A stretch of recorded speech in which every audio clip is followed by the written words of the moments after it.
Welcome to the Good Reading Magazine podcast. Good Reading is a monthly magazine dedicated to books and reading and aims to help readers discover their next favourite book. You can find out more about the books discussed on today's podcast at goodreadingmagazine.com.au.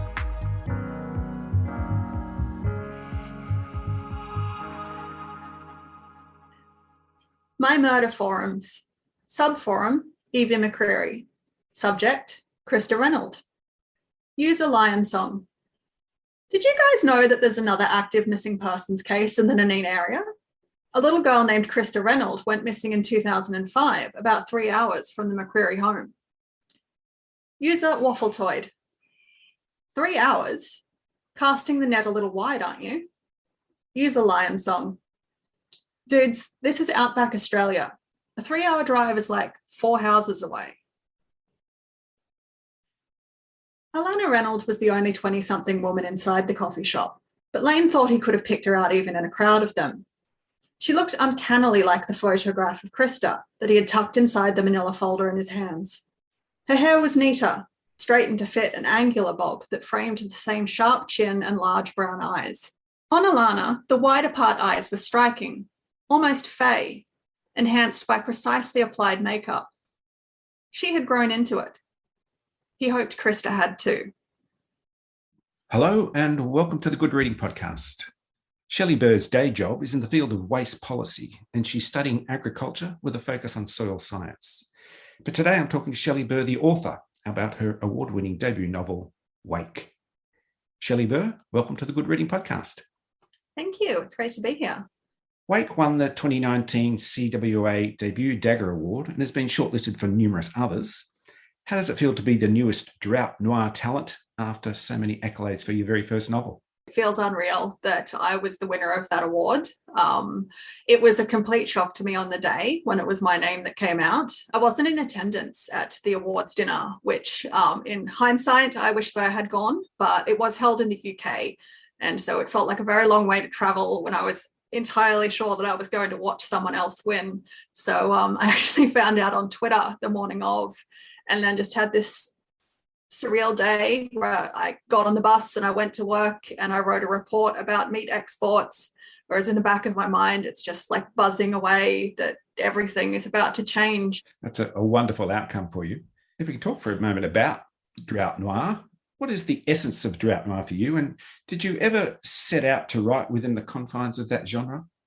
I didn't set out to write drought noir. I set out to write this story. And I wasn't even 100% sure when I started it whether it was going to be crime fiction in the traditional sense of a core mystery that gets solved, or if it would be more of a character drama about Mina's experiences. And it was really in the course of writing it that it firmed up that it was the right direction to go. I didn't know the term drought noir when I started to write this, so I didn't set out to say, yes, I would like to write in this genre. I attended an amazing course through the ACT Writers Centre called Hard Copy, which is a year-long manuscript development program. Unfortunately, it doesn't run anymore because it lost the funding, but that was an amazing experience. And it was actually there that I heard the term for the first time, drought noir, and I was sitting in the audience and I was like, wait a second, that sounds like what I'm writing. You mentioned the character Mina, but for me, the central character is Lane Holland. Lane Holland doesn't seem to have the standard afflictions we associate with classic crime fiction. He doesn't really seem to drink or smoke. He doesn't seem to harbour tendencies to extreme violence. So what's wrong with Lane Holland? Lane Holland and Mina are both extremely traumatized characters. And I think that we're quite used to seeing books and movies where trauma is represented through alcohol addiction or drug problems or other kinds of self-harm behavior. But those aren't the only ways that trauma can manifest. A lot of the characters in the book have different trauma reactions. Like there's the traditional, there's the fight, the flight, but there's also considered to be two more, which, well, there's fight, flight, flee, tend, and befriend. And I think that everybody in the book picks and chooses from all of those different types of reactions at different times. But Lane is a person who has leaned very deeply into tend. He has this younger sister that he is the guardian of, and he has really formed an identity around feeling an obligation towards this sister and her defense and her protection, to a point where he almost forgets himself as a person. And it leads to him making some quite irrational decisions at times.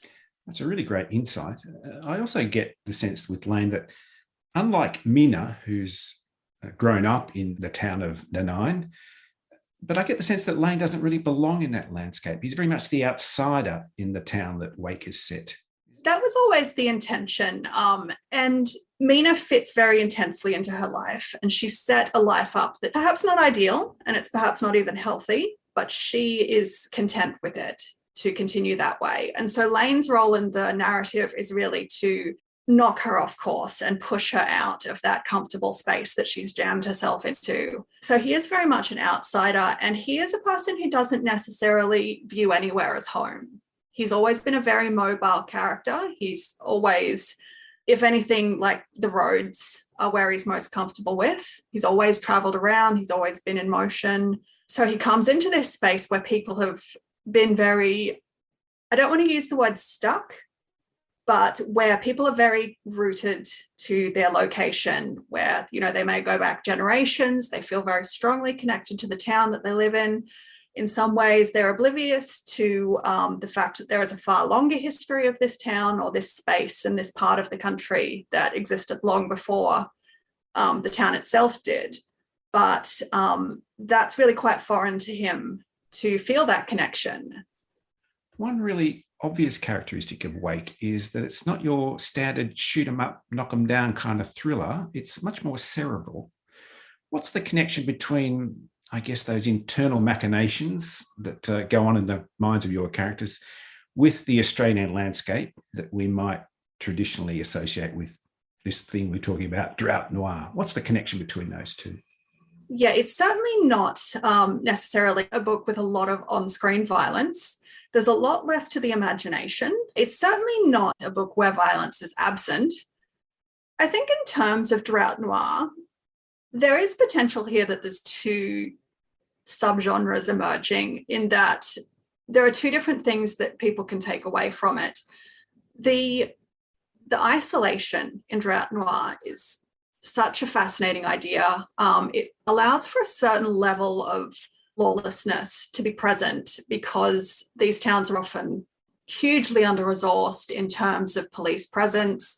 Characters can get away with things that would never be possible in a more urban setting, where there's layers upon layers of process and bureaucracy that goes into every step of an investigation. And like, to lean more heavily on the noir part of drought noir is that, in its definition, noir is a mystery solved by a character who exists outside of that traditional system. That's what separates noir from a police procedural, which is a mystery with an investigator that works within the system. There's always going to be overlaps. Evelyn McCreery, for example, she writes procedural noir, and I don't know that anybody else could pull that off, but it certainly can be done, as she demonstrates. My fascination was with that isolation and the way that it complicates everything. When I was growing up, my grandparents, they had a small farm not in Glenrowan, outside of Glenrowan. Glenrowan was going to town. And this even wasn't as isolated as some farms in Australia are. Like, there are families out there that own their own helicopter because that's the only way to get around their properties. And it just complicates everything and makes it just that little bit more dangerous, that you have to think ahead of what resources am I going to use between now and the next trip to town? What's coming out of the garden? What's in the water tank? When's it going to rain next? Or, when can we reasonably expect it to rain next? And how are we going to use that water in that time? Or, when something does go wrong, as it quite often does in the book, you just can't call on help in the way that you could in suburbia or in a city. The only emergency medical service is the Royal Flying Doctor Service. You can't just jump in the car and drive someone to the emergency room. You can't call an ambulance. You can't even call a tow truck. And it also makes that puzzle element more complex. I think crime fiction has always been, in a way, about isolation. If you look at the traditional golden age mysteries of people in a country house for a weekend, where you've got this very limited set of characters that it could be responsible. And even though Drought Noir is almost the exact opposite of that, it's still got the same element of you've got a very limited cast of characters. They live within the town, but there's still this line drawn around them that it is probably one of these people. And there's that element of a small town with a secret, which instantly divides people. You've got people who hear that phrase and they're out. They don't want to know anymore. And that's fine, because I'm writing for the other group of people who hear that and they're like, yes, tell me more. I think that's a fascinating element. Wake is also marked by a kind of a shadow, if I can call it a presence, of characters who are no longer there or never were there in the action. For example, Mina's deceased mother, her friend Alana's meth-addicted mother, Lane Holland's jailed father, and of course the two missing girls, and the grief over their disappearance. These are all kind of ominous and dark histories hanging over your characters. Is Wake about what happens in the minds of people under stress, undergoing trauma? I think that's certainly a good way to describe it. It's a story about the picture that's created by negative spaces. There are so many absences in the book that influence the behaviour and the decisions and the interiority of all of the characters. And that was like, to talk about Beverly, for example, a character who I believe the only time she actually appears on the page is in a flashback. Other than that, she is only seen through the eyes of other characters and through the descriptions of other characters. And that was a really fun thing to do as an author, because the Beverly that we see differs quite substantially depending on who's talking about her. Mina has a very strong view of her. Alana has a very strong view that's very different. Liam has his own perception. Even Lane has come to, through reading her book throughout his life, has come to a sort of parasocial relationship with Beverly and has his own view. And that was a really fascinating thing to play with. Another really interesting presence in Wake, and this relates to the title as well, it's the online presence, the most prominent being, I guess, the My Murder Forum, a kind of chat room for outsiders following the case, or mostly outsiders, that's not always clear. While it's not a threatening presence, it's still a little disturbing. Is this a case of reality and cyberspace playing off against each other? Yeah, definitely. Like, I think contrasting that constant watchful presence with the isolation of the action was always really interesting. Like, I refer to the forums as the Greek chorus, always trying to position the forum posts in a way that played off interestingly with what either the reader has just read or what they're about to read. And the forum posts were the very, very genesis of the novel. Like, the very first spark came from those, because I fell into a period where I was reading those sorts of forums in real life. Like, I had one of those brief fascinations, about 2 weeks of reading everything I could get my hands on in these sorts of forums. And then I read one exchange that put everything into a new light for me and made me very uncomfortable about what I've been doing and what I'd been reading, in that it was a conversation about a real case where people were discussing the still living brother of a murder victim. Essentially, they were trying to dox him or to find as much as they could in the publicly available information. And they were talking about how hard it was. And I could see from reading that clearly he knows that these people are out here doing this, and that's why he's so unavailable online. They were saying, oh, you know, he doesn't really have any social media. He doesn't have an Instagram. He doesn't have a Facebook. He does have a LinkedIn. So I can see where he works. And, you know, where he works has quite an open social media presence. So I walked through those and I was looking through photographs. And so I just had this moment of sitting there thinking, if that was me, if I'd had this terrible tragedy and now suddenly I'm famous or infamous in the sense that people I've never met are fascinated by me to the point of trying to research me online, I would be so enraged. I'm quite protective of my privacy, which is, you know, suddenly I'm finding myself in a strange position, having to discuss a lot of things so publicly, which, you know, is also played interestingly. But there are certain aspects of my life that I'm very, very private about. And the idea of having people trying to dig into those is terrifying to me. And that really sparked the character of Mina, and everything in the book came from there. And it's from these forums, the My Murder forums, that the book takes its title. The word wake can have several different meanings. What does the title of your book tell us about the story? Within the forums, there is an acronym used, and it's a true acronym, WAKE, Wednesday Addams Killed Evelyn. That's taken from a thing that people do in real life, which is that in these forums, they'll give cutesy names to different factions depending on what you believe happened. In the world of these forums, Wednesday Addams is a nickname that the users use for the main character of Mina McCreery, because she, she's dark-haired, dark-eyed. She rather strongly resembled Christina Ricci's character from the Addams Family movies that were coming out at the time. And so it did form this little initialism, wake, which is used throughout the forum posts to indicate that you are on the side that believes that Mina, then a 9-year-old girl, had some responsibility for what happened to Evelyn, which seems absurd, but there are people who believe that there are unsolved cases, real-world cases, where that is the most likely explanation, that a minor sibling is the murderer. I really love the title because wake is a word that has multiple meanings. A wake is a party that's often held to celebrate the life of someone who's passed. The wake of a vehicle, the wake of a boat, the wake of a tragic event, but also, wake up, both in the sense of literally waking up, which, there's a lot of turning points within the book triggered by someone being woken, but also a more figurative waking up to, hidden information, or even information that you've been hiding from yourself. And so it just kind of tickles me that all of the definitions of the word wake are applicable. It's a great title. And I've just got one last question for you. Your day job is in waste policy in Canberra, and you are studying agriculture with the focus on soil science. What does expertise in soil science bring to the writing of crime fiction?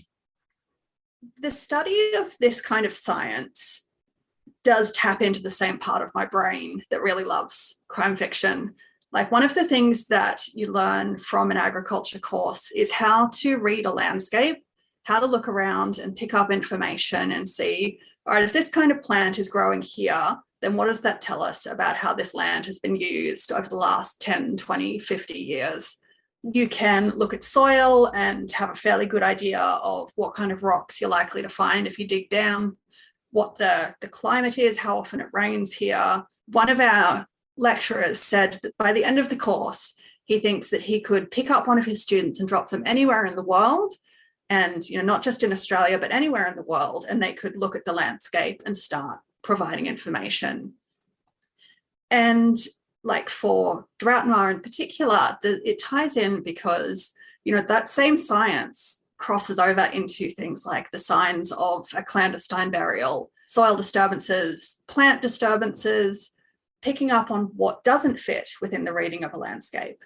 And I definitely think that that sort of thing will crop up again and again in my future works. Sounds like an incredibly useful skill for a writer of crime fiction. Shelley Burr, thank you so much for joining me on the Good Reading Podcast. Thank you. It was lovely to be here. I've been talking to Shelley Burr about her new book, Wake. It's published by Hachette, and you can find it at goodreadingmagazine.com.au. My name's Greg Dobbs, and thanks for listening. Subscribe to Good Reading print and online magazine at goodreadingmagazine.com.au.